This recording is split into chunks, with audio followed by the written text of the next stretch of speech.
bioactivity is it's the body's ability to use it. Bioavailability is the body's ability to absorb it.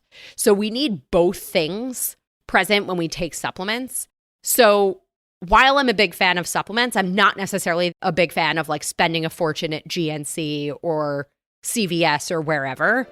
We want to kind of be strategic and think about what we're choosing, when we're choosing it, right? Why we're choosing it, and then the quality of the ingredients. Welcome to Salad with a Side of Fries. I'm your host, Jenn, talking wellness and weight loss for real life. We're here to clear up the myths, misinformation, bad science, and marketing to teach you how to eat and how to cheat. Are you ready? I'm having salad with a side of fries. Hey friend, welcome back to another episode and another year of Salad with a Side of Fries. I'm your health coach and host, Jenn Trepic, here with you every week for Wellness Without the Weirdness. First of all, happy, healthy new year. Joining us today is a new voice for you. My friend Natalie is here. Nat, welcome officially to this side of the mic. Hello, happy to be here. So I don't know about you, but I can't really believe it's 2025. Nevertheless, I am grateful that all of you are here and we can kick off the new year together. Nat, in the spirit of the new year and knowing that this is the time when everyone tends to recommit to themselves and their health or some sort of grand goals for the year, I wanted to start the year answering everybody's questions. Yeah, so we have a great list that listeners have sent in of questions that they're curious about for 2025. So yeah, as you said, we have a great list of questions. We asked on social media, in my newsletters, all the places for people to ask their questions about their health in 2025 so that we can spend this whole time helping you with your plan for the new year. So before we start, Nat, you have all the questions. You're going to ask them really quick, though. We have to tell our members what they're getting this week. So members, your recipe to kick off the new year is for cacio e pepe frittata. So this is a protein and fiber-packed breakfast as it has eggs and cauliflower. And, you know, you can't even taste the cauliflower, by the way. It also has some greens with it.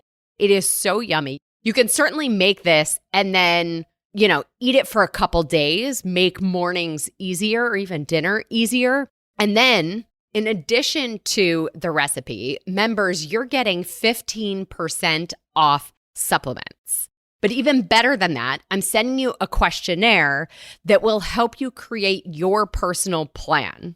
And then you'll get 15% off that personalized plan. So both of these are potentially a bit of foreshadowing of a couple of the answers to questions, but I'm super excited to start the year this way. So if you want this recipe, the questionnaire, and or 15% off supplements, be sure you're a member. Go to glow.fm/salad with a side of fries. For just $10 a month, you get weekly recipes, a monthly article or tool, extra discounts from me and our partners, plus access to live Q&A sessions. It's a total deal. I say it all the time. It's a steal because when you take advantage of the full offerings, you save far more than that $10 cost.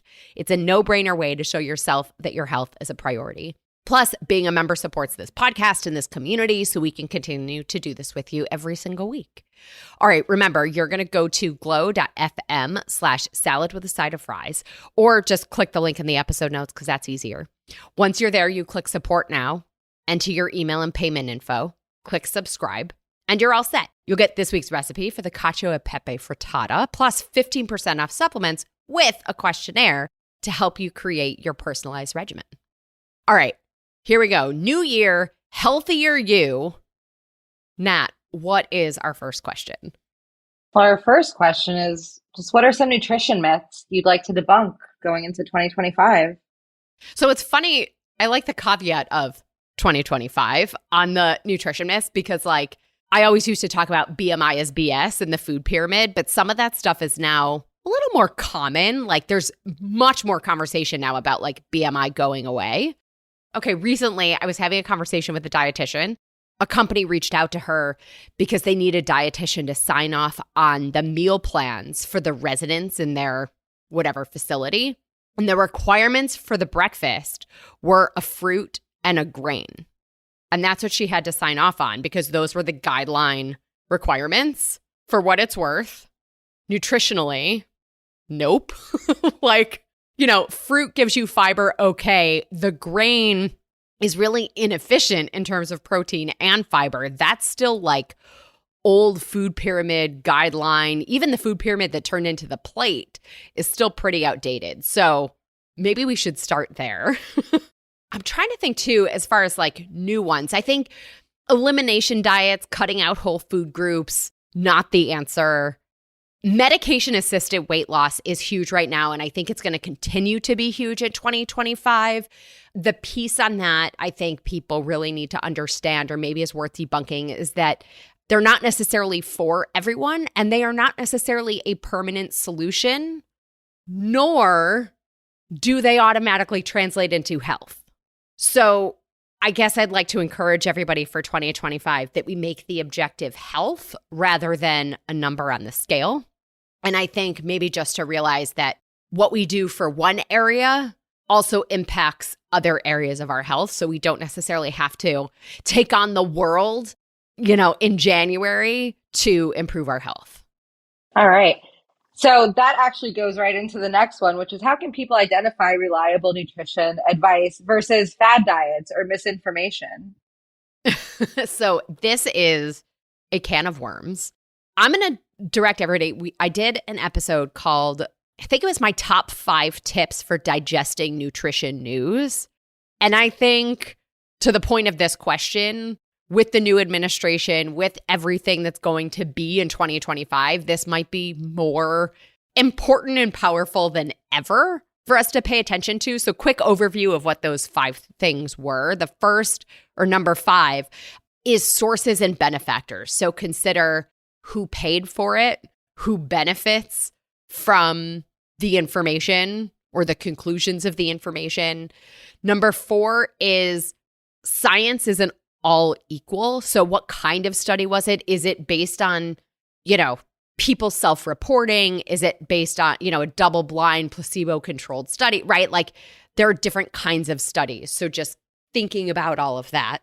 Number 3 is be careful of your own bias. And we're all sort of guilty of this, right? Like we believe what we want to believe. We don't believe what we don't want to believe. So how can we even challenge ourselves when we're seeing what's coming up? Number 2 is use your spidey sense, like Spider-Man, and your common sense. Like things that are too good to be true probably are. And then also asking, what else could be happening, right? One of the things that I like to help everybody do and all my clients is like have a foundation of information based on the human body and then your own human body, and evaluate the information based on what you know to be true for you, right? Before we just have shiny object syndrome. And then, of course, also always remember causation versus correlation as we're hearing things. Like things might happen together, but that doesn't mean that one thing dictates the other or vice versa. And then number 1 was put on your Wonder Woman bangles, like, where you can sort of deflect everything coming at us, because I think clickbait is huge. And really, we want to avoid the shiny object syndrome of doing something new every day or every week.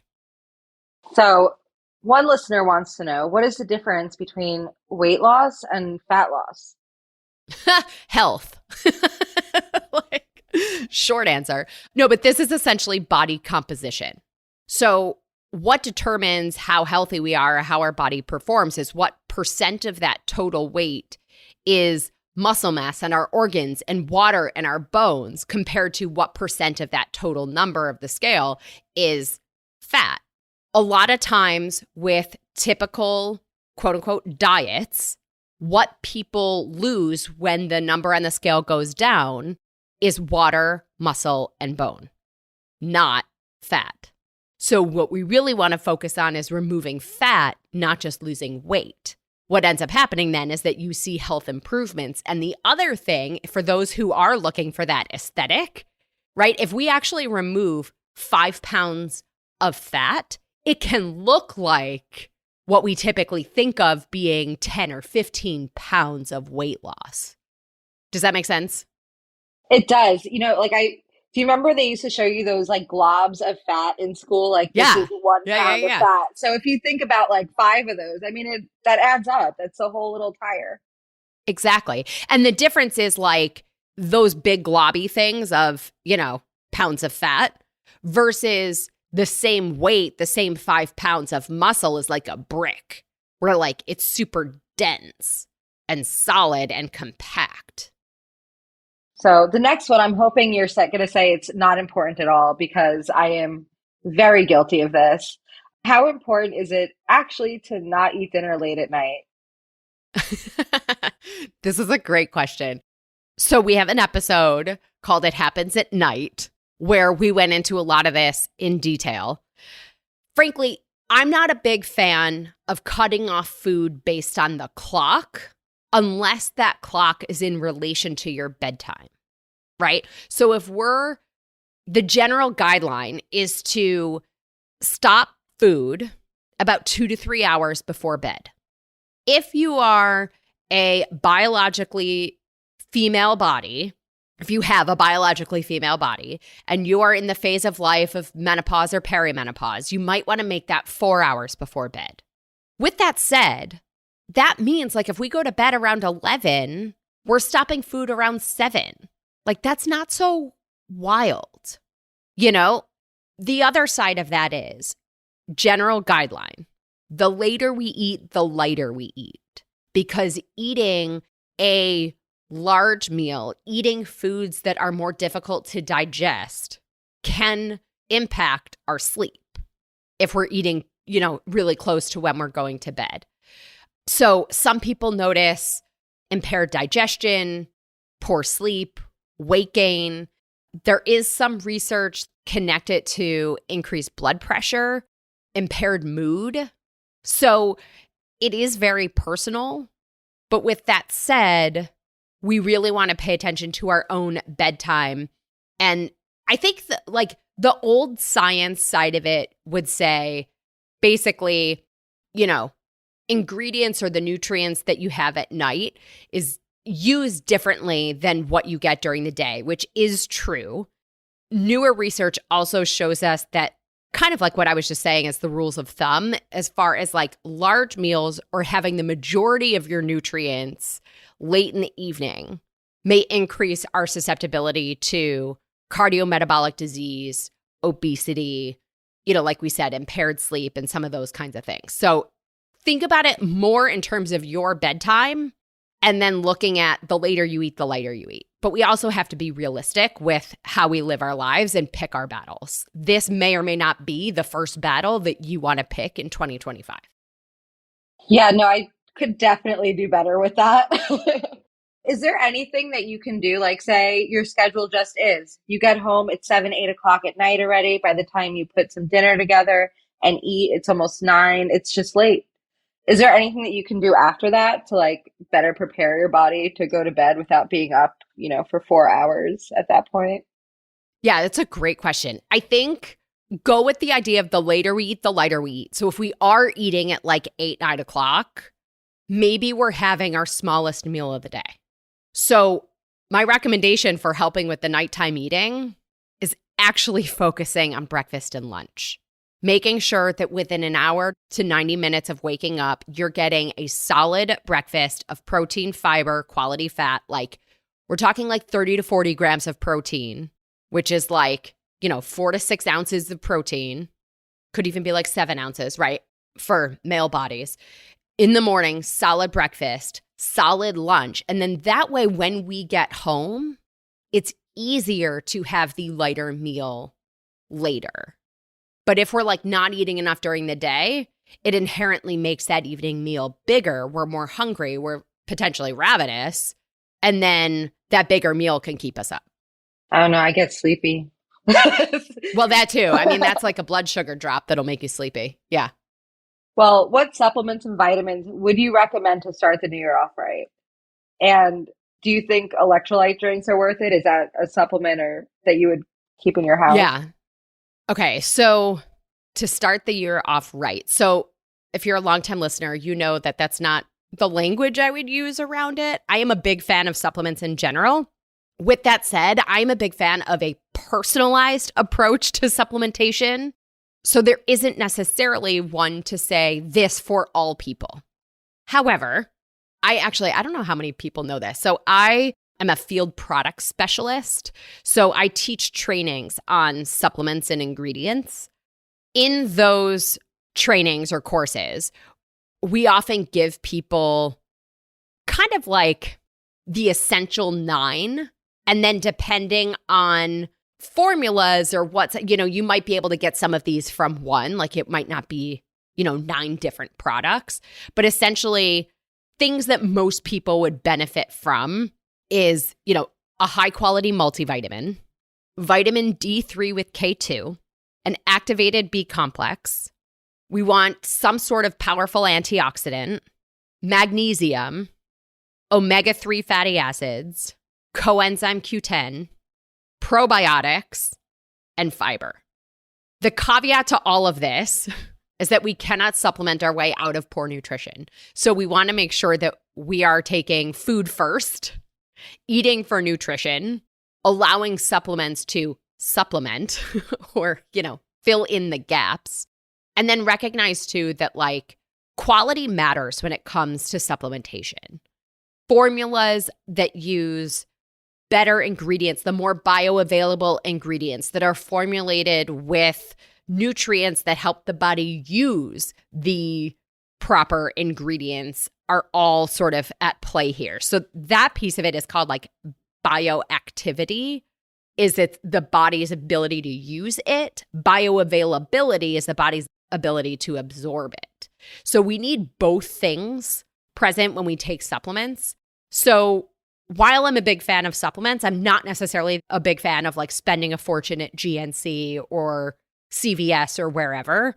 We want to kind of be strategic and think about what we're choosing, when we're choosing it, right? Why we're choosing it, and then the quality of the ingredients. It makes the argument for working with somebody who knows this stuff, who can help guide you, because there are a ton of great products out there. It's just not necessarily things that we all can identify, And then on the piece of electrolytes, so we have an episode about hydration where we talked about how hydration is more than just water. Proper hydration is about electrolytes. Electrolytes are essentially minerals. So you could use a multi-mineral. You could use Celtic sea salt in your water and get some added electrolytes. I think the piece with a lot of the common electrolyte drinks that are out there is what kind of salt are they using? Are they using table salt, or are they using dark pink Himalayan sea salt where you're actually getting the minerals from the salt? I like magnesium malate as the form of magnesium in there. And then we also want potassium. The other piece of these is sugar or sweeteners. So a lot of the electrolyte products that are out there are using sugar or non-sugar sweeteners. And that sweet flavor creates an insulin response. And so it's that insulin response that's creating the uptake in the body. But we don't necessarily want an insulin response every time we're drinking something. So we want something that's maybe there's one that I've been using that I really like where it uses the volume. So the idea is that you're drinking solid amount of water, 16 to 32 ounces of water. So it's using the volume to create the absorption. And the flavor, this one's a lemon lime flavor. And that flavor in your mouth starts to trigger a response for absorption that's not an insulin response. So yes, electrolytes can be great. Yes, we can get minerals through our food. And we just, like everything, we want to be careful about what supplements we're choosing, what electrolytes we're choosing. That was a long answer to a short question. Hi, all I know about electrolytes is Pedialyte after a night of drinking. So, in what ways can fitness or food tracking apps both support and hinder health or wellness goals? And are there any you like? So, I feel like this is such a caveat, but it depends on the person.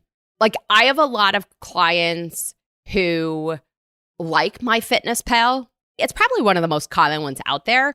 I also have clients who struggle with it because it's giving us a lot of info that we aren't necessarily talking about, right? it's giving you all this caloric value information that we don't focus on counting calories. And so it can sometimes create this like mental struggle when we're using some of the apps. I also think it's individual. Like if the apps make you feel more obsessive, then they're not serving you and ditch them. You know, we did an episode that was called Unsubscribe Food Tracking Apps. So it's more about like your personality and whether they're a fit. I'm a big fan of like, you can also forget the apps and use like a really simple piece of paper or the notes app on your phone. Or I have some clients where we just do like they take pictures of their food and put them in a photo album. And it's like the picture is inherently time-stamped. And most of the time, like we can see what they're having from the photo, you know? And these days, it's also not weird to take pictures of your food. So it doesn't turn into a thing of feeling like, okay, now I'm pulling out my phone to track my food, right?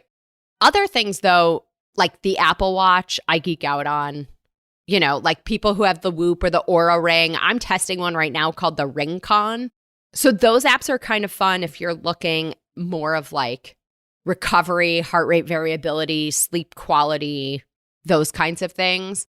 Some of the continuous glucose monitor apps can be helpful, but I think they require some help to like make sense of the information that's in there. I used one to track my sleep a while ago called Auto Sleep. It was okay. I just had to wear my watch when I slept. And so I was like, this doesn't work. I'm tracking my cycle with an app called FEMM, F-E-M-M. So I find that one pretty easy to use. And then for people who have chronic pain, there's an app called Curable that is amazing and does a lot of mind-body stuff and like some very cool things in there. So there are some great apps out there. It's about finding what's going to work for your personality and your goals and what you're focusing on. I know, right? Who knew? You just mentioned so many I've never even heard of that now I want to go check out, especially the sleep ones. It sounds so interesting. Yeah. So what are some of the most common things you hear from potential clients when they approach you for coaching? Usually it's, I've tried everything. Like, I have done every diet under the sun. I have been through this so many times. I need this to no longer be a thing in my life. Sometimes people will say, like, I'm doing everything I'm, you know, quote unquote, supposed to do, and it's not working. Or like what I used to do isn't working anymore. And they're sort of feeling like, I don't know what I'm supposed to do anymore because everything I thought I knew isn't getting me there. So that's sort of like one bucket of people. I think the other bucket of people is like, this has never been a thing in my life. Like I've never had to focus on what I'm eating or think about my exercise or that kind of stuff until, and that might be until the pandemic, until a certain age or whatever. And I kind of know what to do, but also almost like where we started these questions, there's so much information out there. How do I make sense of it all? I know I probably shouldn't just listen to everything I see on social media. So those are kind of the big categories. All right. I think this is a good spot. Let's take a break to highlight our partner for the episode, and then we'll come back for the rest. Good? Okay, great. Big thanks to DNA Miracles for supporting Salad with a Side of Fries. Because every child is a miracle, DNA Miracles provides the highest quality body and wellness products designed for babies, children, and expectant mothers. All products are gentle, easy to use, and 100% effective when used as directed.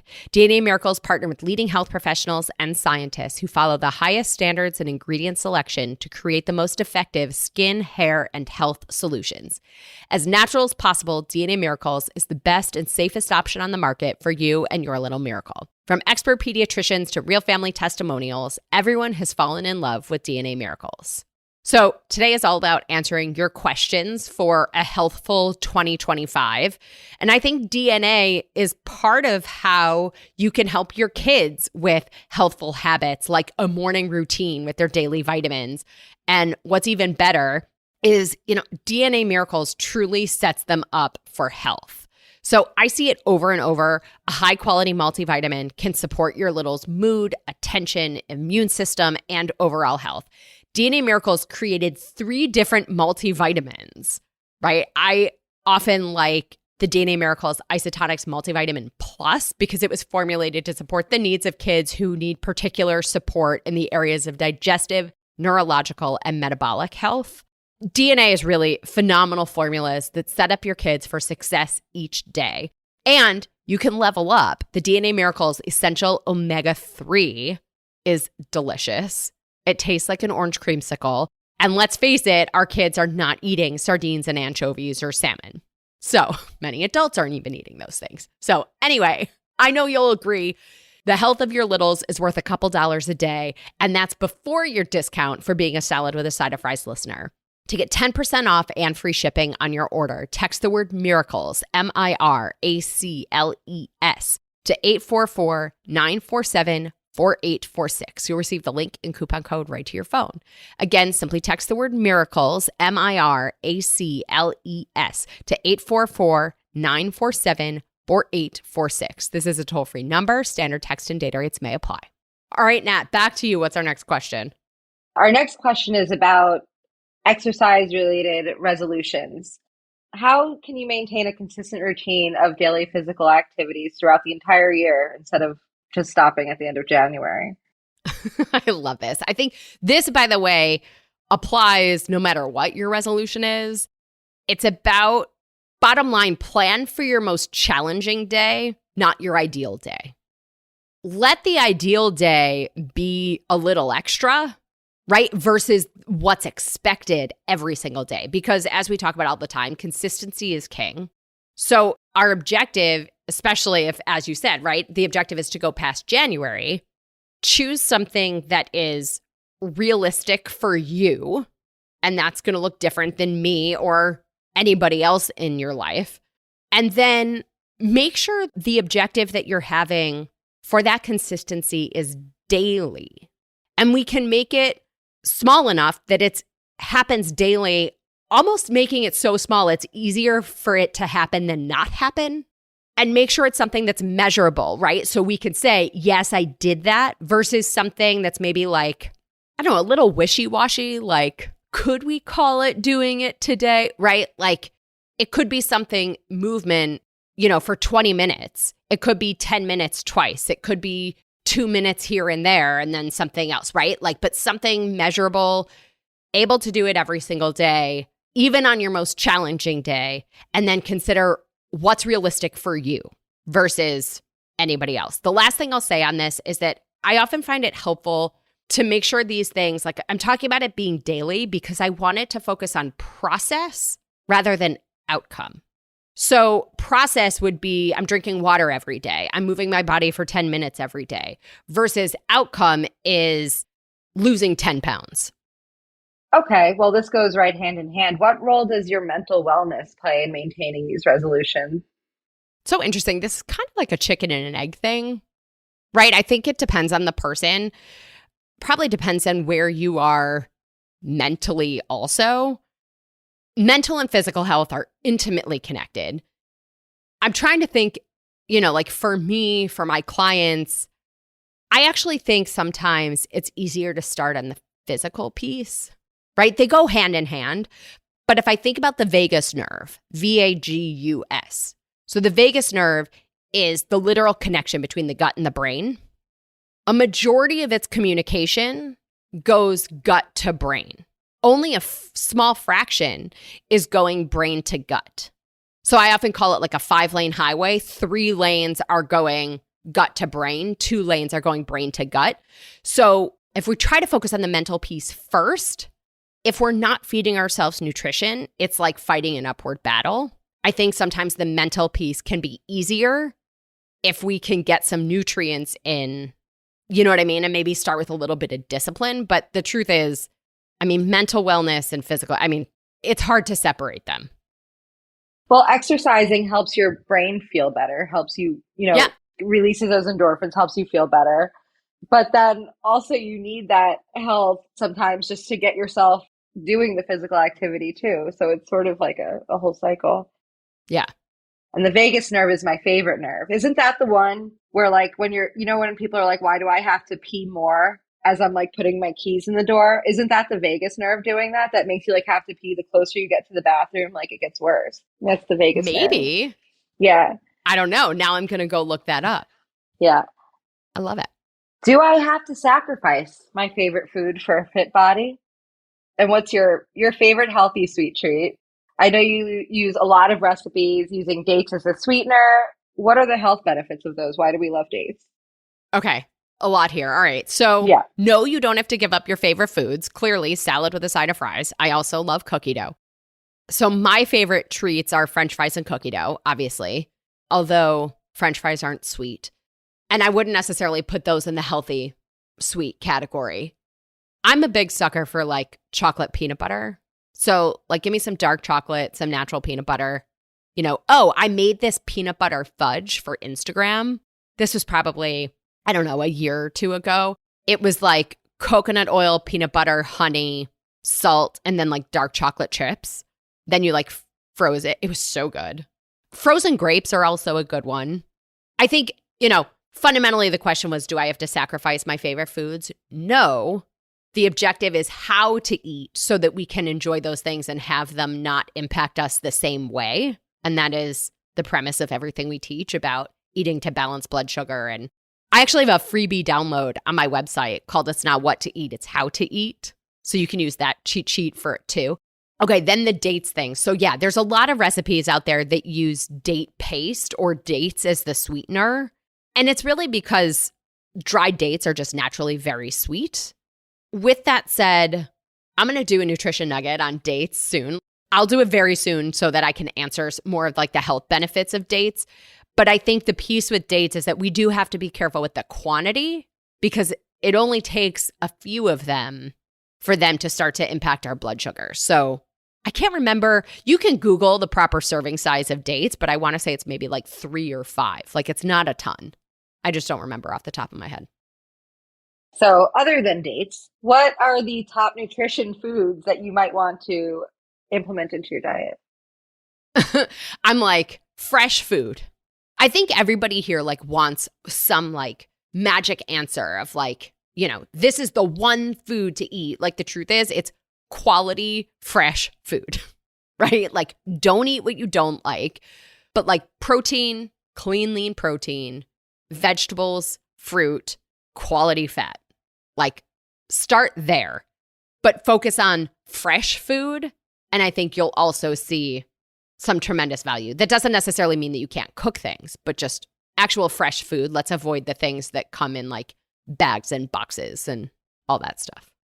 This next question is funny to me because just Sunday I made a lentil soup and I blended up an entire bunch of spinach like I was feeding a toddler so I Yeah. could put the spinach into my soup.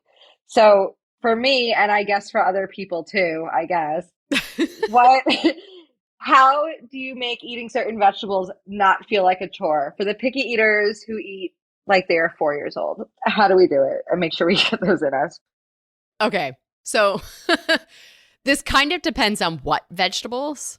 And the key to why many people don't like vegetables is because most of the time of how they were cooked when you tried them. So part of the question is it a flavor thing? Is it a texture thing? Right? Why don't we like this particular thing? So then you can try it cooked a bunch of different ways. So you don't have to cook them to smithereens is number one, because I think a lot of times people are like, it's mushy and gross. So like, don't cook it that much. But you could try it roasted, try it sauteed, try it raw. Like there's a million different ways. If you like Italian food, add marinara sauce. If you like Asian flavors, add soy sauce and ginger, liquid aminos. Add cheese if you like it. Like try them a whole bunch of different ways. And then the tough love piece is like, be a grown up and decide it's not a chore. But like, I say that with love and compassion to also understand that like, sometimes there are things we don't like. Like I don't like raw onions. I think they contaminate anything they touch. So I'm not going to eat raw onions, but I do like cooked onions. So it's figure out why you don't like something, try it a bunch of different ways. The other thing I'll say is that your taste buds evolve and your taste buds change. So if the last time you tasted something was a long time ago, try it again. Those are all amazing tips. I'm still not eating mushrooms. That's fine. Like there isn't one single food where like, if that's the one thing that you won't eat, like the world's not going to end. You can still have your health. I will not die over the mushroom. All right. How Correct. many carbs should I be eating to lose weight? or not eating to lose weight. Yeah. Okay, so you could ask different health coaches or nutritionists or dietitians and get a range of answers. What I'm going to say is that I don't like counting things. Every time I have tried to count things, regularly throughout the day and make sure I hit certain numbers or whatever, it has made me feel like a lunatic. So I don't count them. The other side to this, and part of why I think, how many carbs should I be eating for whatever goal is sort of a mixed up question, is because it's not the quantity, it's the quality. If what you're eating has tons of fiber, then you could have many more quote unquote carbohydrates in a day than if the carbs you're eating are all coming from potato chips, right? So we want to, in terms of fiber specifically, we want to work our way up to like 25 to 35 or more grams of fiber per day. That's not your total carb count. That's just fiber.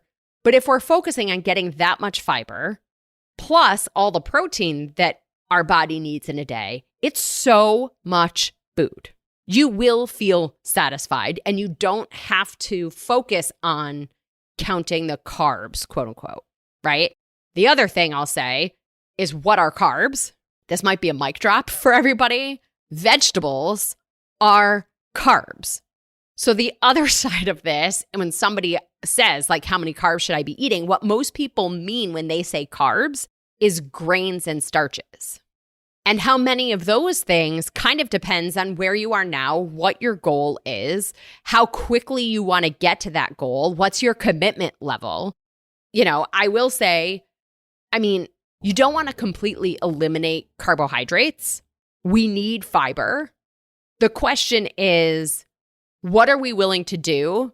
How many of those vegetables are we willing to eat? How much quality protein are we willing to eat to get to that? And then we can fill in with some of the grains and starches, but we don't want those to be our main food groups.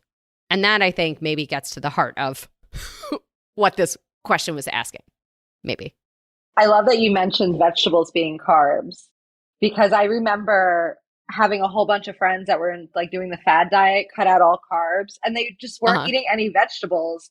And I was like, that doesn't seem right. Correct. That doesn't seem I know.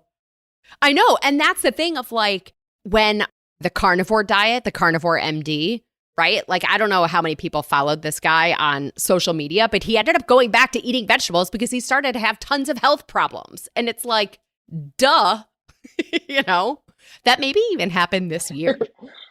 Well, 2024. That actually brings us to the next question. Okay.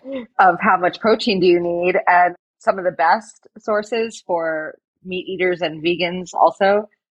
Okay, so this is a great question. So you can do a whole massive calculation of take your weight in pounds, convert it into kilograms, and then do the multiplication thing, right? Then the guideline is technically 55 grams a day, which is full stop, not enough for health. Right? Our guidelines were originally designed for our military and how to help them not deteriorate into rickets and scurvy, not for people to be well and healthy. So if you recognize that that was the jumping off point, and then the US dietary guidelines are updated, I think it's every 5 years. We're supposed to get new ones for 2026, but there's already conversation of upping this protein guideline. But the other thing is if you are an adult who is active, right? Athletes who are training need more 1 to 1.8 grams per kilogram of body weight. Growing kids need 2 to 4 grams per kilogram of body weight. So it's not necessarily one specific answer. I will say vegetarians generally need about a 10% increase in their requirements. So the easiest way to do this is to aim for 1 ounce of protein for every pound of body weight. You're probably not going to get there, but if you aim for that as the goal, you'll get somewhere close to what we actually want it to be, if that makes sense. The other thing, because all of that stuff, all those guidelines were in grams, And then I just said, just go for an ounce to a pound. So when you're reading food labels or you're thinking about grams to ounces, because we mostly think about like animal protein in terms of ounces, the conversion is 7 grams of protein is like 1 ounce of a cooked meat. And it doesn't really matter what kind of cooked animal protein in terms of the protein content. What would be different is like the fat content, right? So 7 grams is 1 ounce when you're reading a label. Frankly, the other guideline that I always give everybody that I find easier that will eventually get you to that total is that if you say a meal for a woman is 4 to 6 ounces, a man is 6 to 8, a snack for everybody is 2 to 3 ounces. If we abide by that over the course of a day, you'll get there. If you notice that you're craving tons of sugar, you might need more protein. You know, if you work out every single day, you probably need more protein. So those are some general guidelines. And then sources, the most efficient sources are animal protein. If we are not going to eat animal protein, we just need to have a greater commitment to understanding the amino acid profiles of other foods. So there is some protein in vegetables, but in order to get all of the essential amino acids, we need to focus on variety. So like a lot of times, like you'll hear about rice and beans. So rice and beans complement each other in terms of their amino acid profiles and will get you all 11 of the essential amino acids. For me, when I choose to get my protein from rice and beans, I am not satisfied. I end up with energy crashes. It doesn't work for me. So for me, it's eggs, salmon, chicken, turkey, you know, a lot of the typical things. And by the way, I also think, for what it's worth, red meat isn't necessarily, you know, the devil that it's been made out to be. Even animal protein and a lot of the, now I'm sort of on a tangent, but the animal protein that's in a lot of the documentaries and TV shows that made everybody like afraid to eat animal protein, it's the quality that I think makes the difference. And so it comes back to what the animals are eating that we're then eating the animal. Like what's changed over time is the quality of those animal proteins, not the fact that like we're eating animal or not. Does that make sense? Yeah, no, it does make sense. Okay, good. I know that was a long answer. It's like they say you are what you eat, but what you eat was also what it ate. That's a Yes, tongue twister. exactly. What somewhere. it ate. Yeah, exactly. You are also what it ate. Yes. All right. My last question here. Oh. Ooh, all right. What is the best advice you'd give someone who wants to start working toward their health goals but doesn't know where to start? Someone who might be eating ground up spinach at 11 o'clock at night, just trying to keep it together. What do you have for someone like that? Do what you got to do, right? So if it's ground up spinach, you do you, right? The answer also kind of depends on your health goals and where you are. I would say, like I said before, if you could start with fresh food, fantastic. If we start with more veggies, absolutely, great place to start. If that feels like too much, start with water. Set an alarm on your phone that goes off every hour to remind you to drink water, right? On the movement front, like walk, just move, right? We have a nutrition nugget called 30-30-30, where it's 3 different moves. You do 30 reps of each. In that nutrition nugget, I tested a bunch of different things. So you could do like 30 squats, 30 push-ups, 30 crunches. You could do like 30 jumping jacks, 30 leg lifts, whatever. 30 reps of 3 different things. I tried a whole bunch of them. Each one took me less than 2 minutes. I don't know about you, but I am never more productive than in the 90 seconds to 2 minutes before a Zoom meeting, yes. Right? Like, you know that moment? Are you kidding? I can make a pot of coffee, take care of the cat, feed the boyfriend. Right. Right.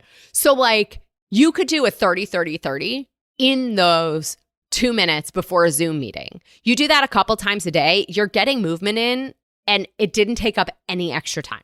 So I know this isn't the answer that I think this person was maybe hoping for, but my answer is just do something.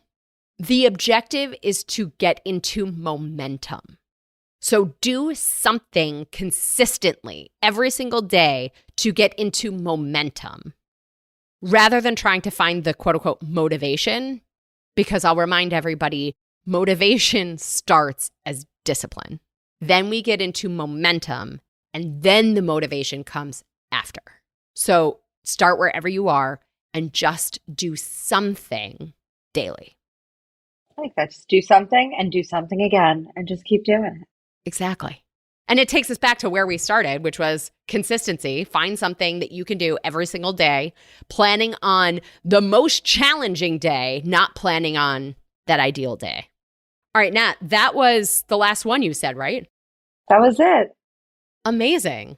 We did it. I hope this was helpful for everybody to kick off 2025, give you something to hold on to get into that momentum. To preview our nutrition nugget on Friday, this week's bonus episode nutrition nugget is the Minnesota starvation experiment.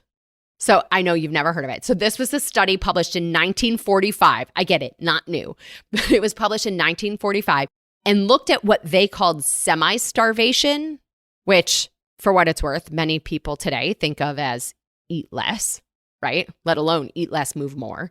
Anyway, they looked at the psychology of hunger. And it's really fascinating. And I think it sheds light on what a lot of people experience when they try to, quote unquote, lose weight, which is every year the top New Year's resolution. So I figured there's no better time to discuss it than now or on Friday. So this Friday in this week's bonus episode Nutrition Nugget, we will talk about the Minnesota starvation experiment. Be sure to click the follow or the plus sign on whatever app you're listening, and then your app will alert you when it's live on Friday morning. Well, as always, everybody, I'm your host, Jenn Trepeck. Connect with me on Instagram or all social media. I'm at Jenn Trepeck, JENNTREPECK. Website is asaladwithasideofries.com. Pick your platform, send a message. I want to hear from you. It's also not too late to join us for the Healthy Vibe Tribe in 2025. I love hearing from you. Please send a message, ask your questions. Natalie, thank you again for doing this with me. Thank you. This was fun. Oh, good. All right. Oh, good. And of course, everybody, if you are not already, join our membership program by going to glow.fm/salad with a side of fries. This shows your support for this podcast, this community, and most importantly, it supports your health. You'll get this week's recipe for cacio e pepe frittata, plus 15% off supplements with a questionnaire to help you with your personalized regimen. So until next week, remember, 2025 can be your healthiest year yet. And how we get there is just as important as the choice to make it happen. Well, friends, that's it for today's episode of Salad with a Side of Fries. Congratulations for making yourself and your health a priority. Thanks so much for joining us. Be sure to click subscribe or follow on your favorite podcast platform.